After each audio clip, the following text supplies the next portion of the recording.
चलिए देखते हैं इस क्वेश्चन को। अच्छा question, a person walk at the rate of 2 metre per second 1 minute. 1 minute में वो 2 मीटर प्रति सेकंड के दर से चल सकता है, जा सकता है कहीं, ठीक ना, एक व्यक्ति। At the rate of 3 metre पर सेकंड फॉर नेक्स्ट 2 मिनट, और अगले 2 मिनट वो, ये पहले मिनट, फर्स्ट मिनट वो कितना कवर कर रहा है 2 मीटर पर सेकंड, और अगले 2 मिनट वो कितना कवर कर रहा है 3 मीटर पर सेकंड।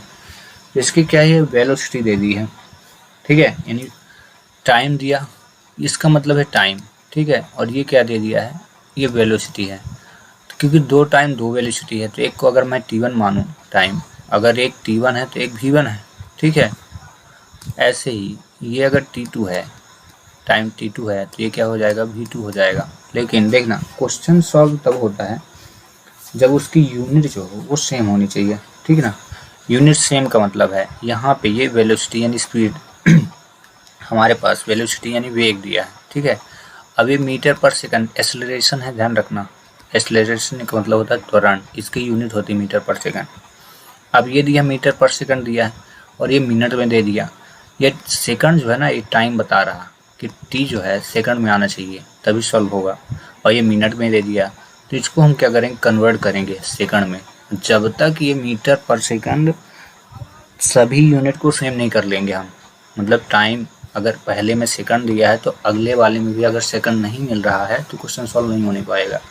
तो सॉल्यूशन में लिखिए, और इसके बाद आप गिवन लिख लो, ठीक है। गिवन में क्या दिया है, और गिवन में दिया आपको t1 बराबर दिया 1 मिनट, और v1 जो दिया वो दिया है 2 मीटर पर सेकंड। अब देखो दोनों में यूनिट की बात हम करते हैं, इसमें मिनट दे दिया, इसमें सेकंड दे दिया टाइम, तो इसी को हम इक्वल करके r लिख सकते हैं 60 सेकंड, क्योंकि 60 सेकंड इज इक्वल 1 मिनट होता है। इतना समझ में आ गया। ऐसे ही अगर हम t2 पे चलें, t2 दिया है आपको, t2 2 मिनट, ठीक है, 2 मिनट दिया शॉर्ट फॉर्म में min, ये min है, और वहीं v2 जो दिया है वो दिया 3 मीटर पर सेकंड, ठीक है। अब यहाँ पे भी यूनिट अगर देखें तो इसका तो सेकंड में दिया लेकिन ये मिनट में है, तो फिर r हम लिख सकते हैं 60। देखो 1 मिनट में अगर 60 सेकंड होते हैं तो 2 मिनट मतलब 2 इंटू 60 इज इक्वल कितना हो जाएगा, 120 सेकंड।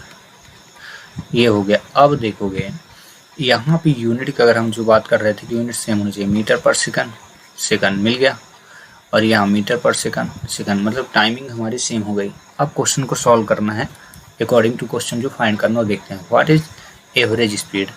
देन इसके बाद आपको क्या करना है, यहाँ फार्मूला मेंशन करना है, वो भी निकालना। फार्मूला क्या है, v is equal S upon T.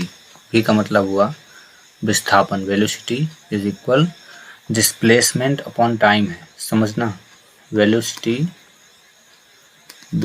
Is equal displacement upon time है, ठीक है। यहाँ पे निकालना है हमें स्पीड, तो अगर हम s को स्पीड माने तो s इज इक्वल हो जाएगा vt, ठीक ना। v1 और v2 दिया है तो s1 इज इक्वल क्या हो जाएगा, v1 t1, और s2 इज इक्वल क्या हो जाएगा, v2 t2।